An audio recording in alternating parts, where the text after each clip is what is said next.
Assalamualaikum warahmatullahi wabarakatuh.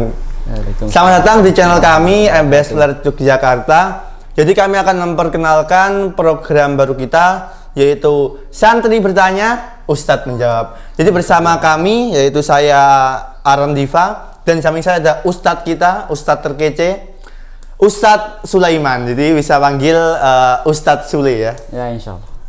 Jadi kami akan menjawab seputar pertanyaan-pertanyaan, kegelisahan santri dan masyarakat pada umumnya. Dan kita menjawab juga sesuai dengan pandangan agama Islam. Jadi pada kali ini tema kita akan membahas tentang tema Ramadan, karena kita juga masih berada di bulan Ramadan ya, akhir-akhir. Jadi kita akan langsung memulai pertanyaan-pertanyaannya yang sudah terkumpul di Instagram MBS Peler Yogyakarta. Gimana Ustadz, siap? Siap, insya Allah. Siap, insya Allah. Ini ada pertanyaan yang pertama, yaitu ini pertanyaannya, apakah mandi wajib saat di bulan puasa itu boleh Ustadz? Jadi kan banyak kita tahu santri-santri atau masyarakat pada umumnya yang itu junub. Ya junub itu mandi wajib pada bulan puasa ya, pada pagi hari, siang hari atau sore hari. Ya. Itu gimana Ustaz itu penjelasannya? Ya, pertanyaan umum bagi para semua lelaki ya. Ya, ini tema yang mungkin sering dibahas. Entah itu mau laki-laki muslim maupun laki-laki kafir sekalipun ngomongin masalah ini, ya kan?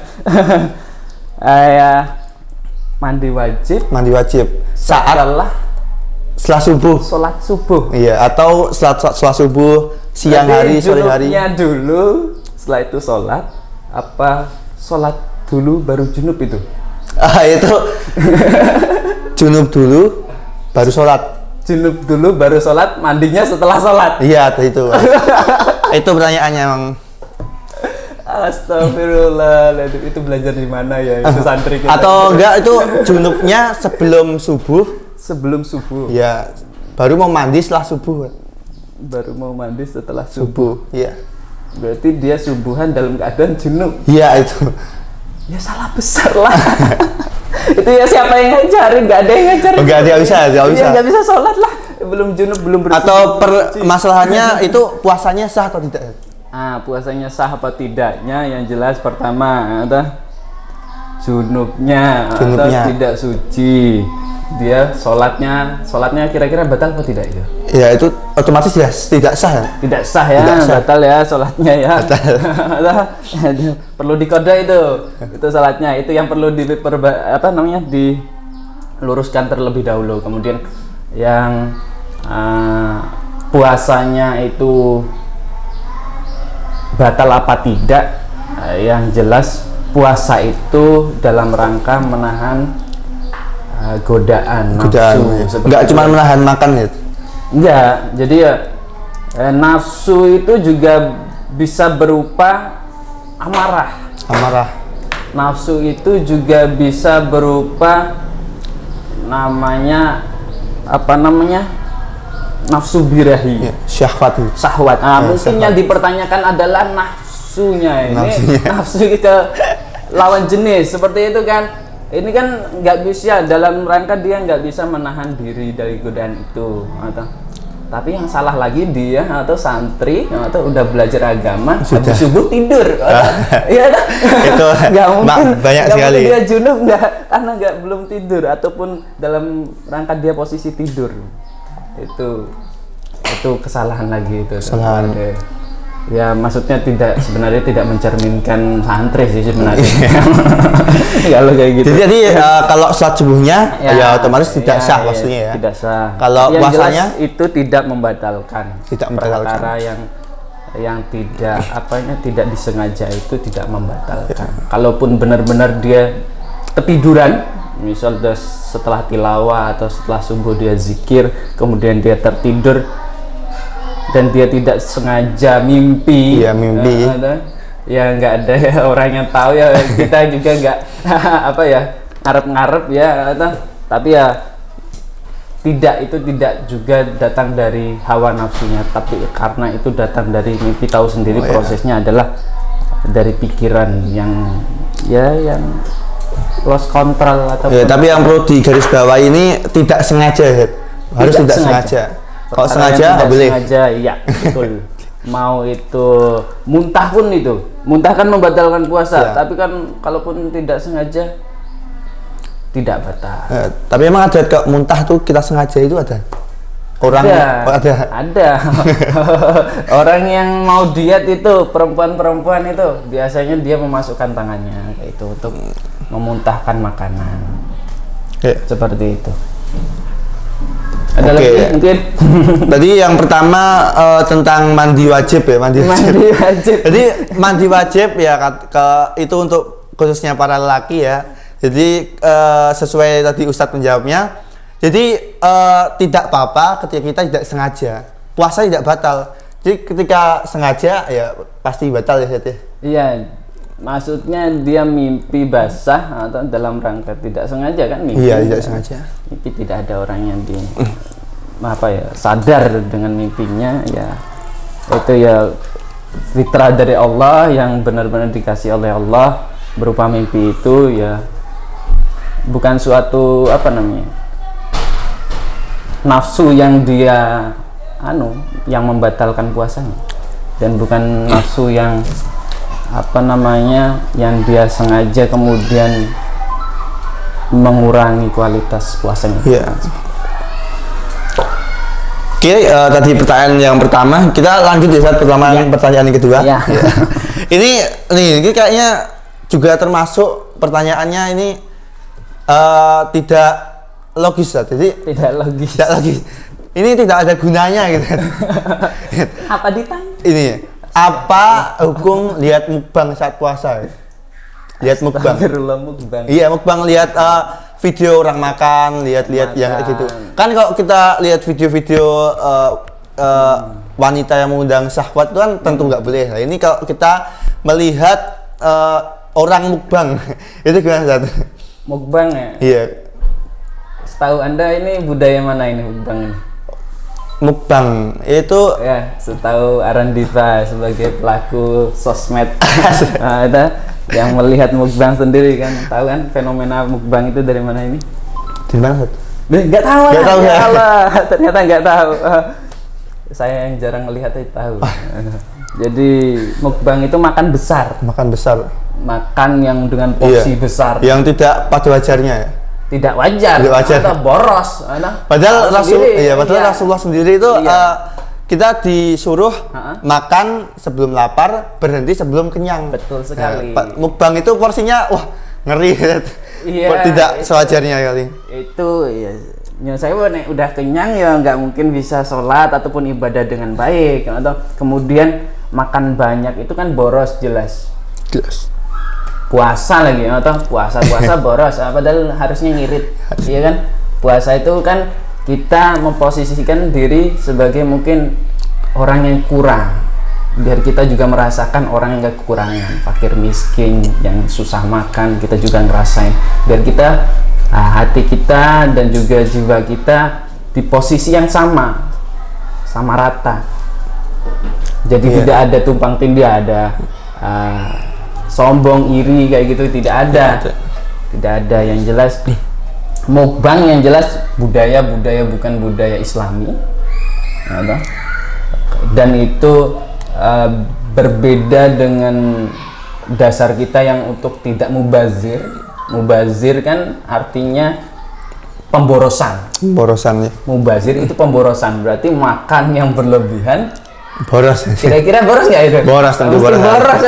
Ataunya bisa kering juga itu. Tapi ini kalau kita melihat pada bulan puasa mukbangnya itu, padahal sudah jelas mukbangnya itu pemborosan.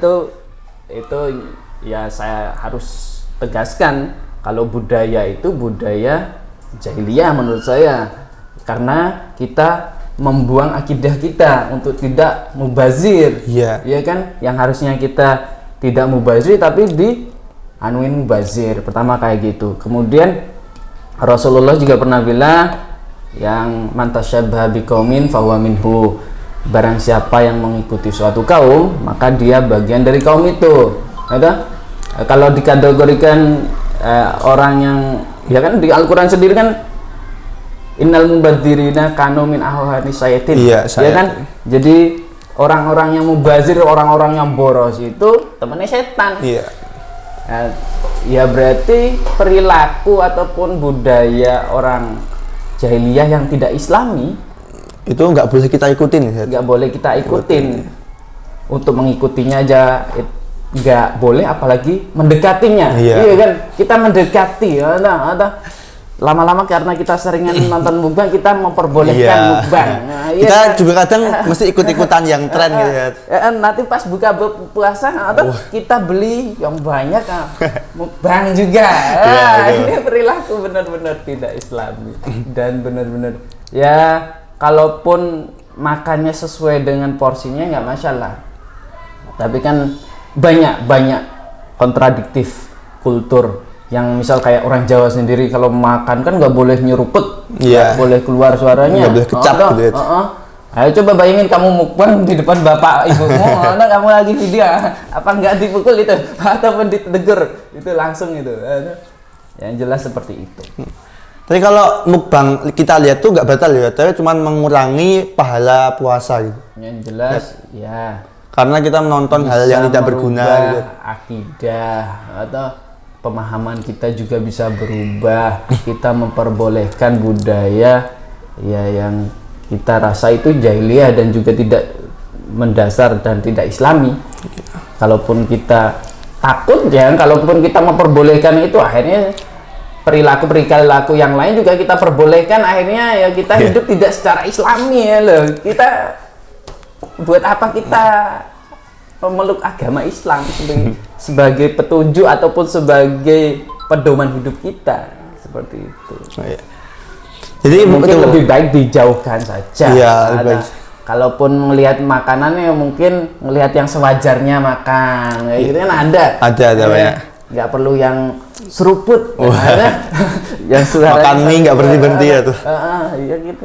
Oke, baik ya, begitu ya teman-teman. Jadi buat teman-teman yang di rumah, jadi kalau bisa saat bulan puasa kurangilah lihat video-video mukbang. Kan kita bisa lihat video-video yang lebih bermanfaat ya.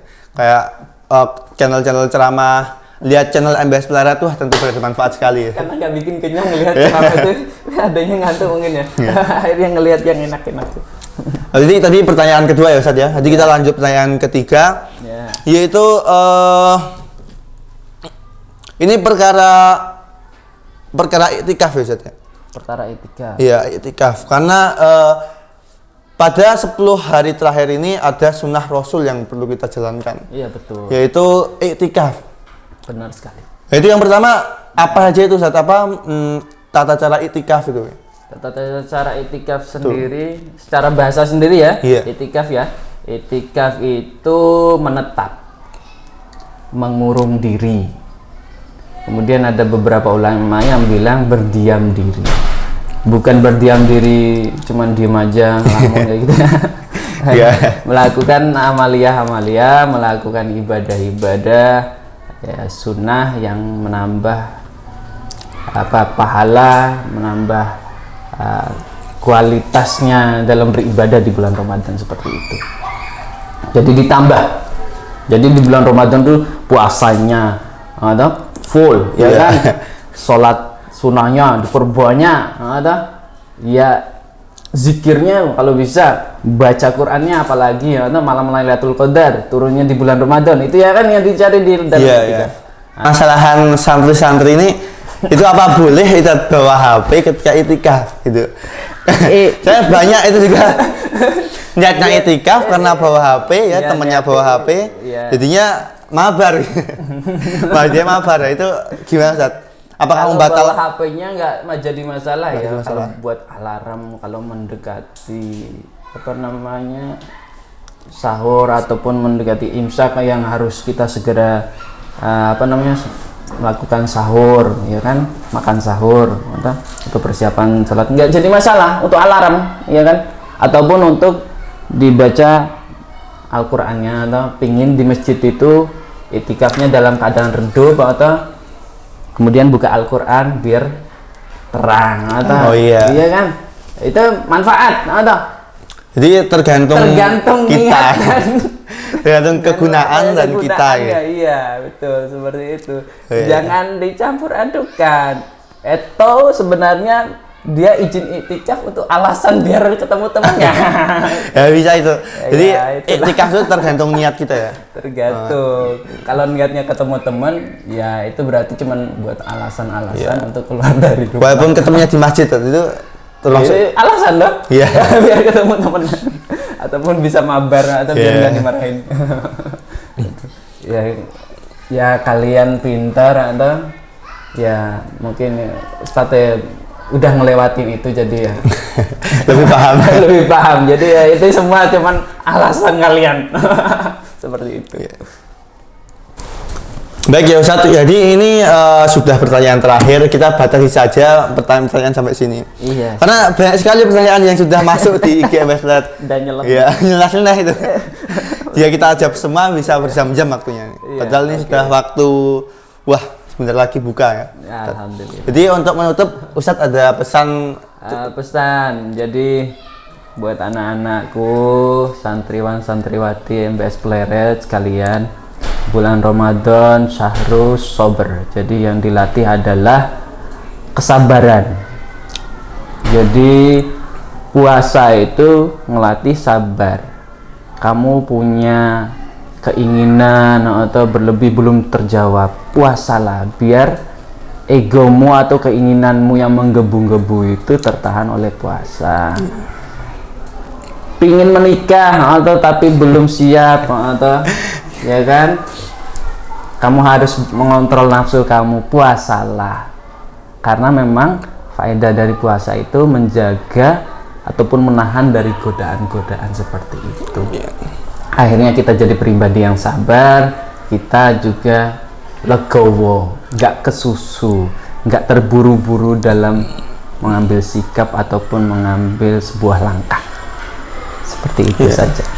Jadi begitu ya teman-teman, jadi banyak sekali manfaat-manfaat puasa ya. Jadi kita bisa gunakan puasa ini untuk menahan amarah, untuk menahan godaan-godaan syaitan ya. Betul. Jadi sampai di sini saja, saya Diva bersama Ustadz Sule. Jadi sekian dari kami, bila ada kesalahan mohon dimaafkan. Syukuran. Nun wal qalam bima yasturun. Wassalamualaikum warahmatullahi wabarakatuh.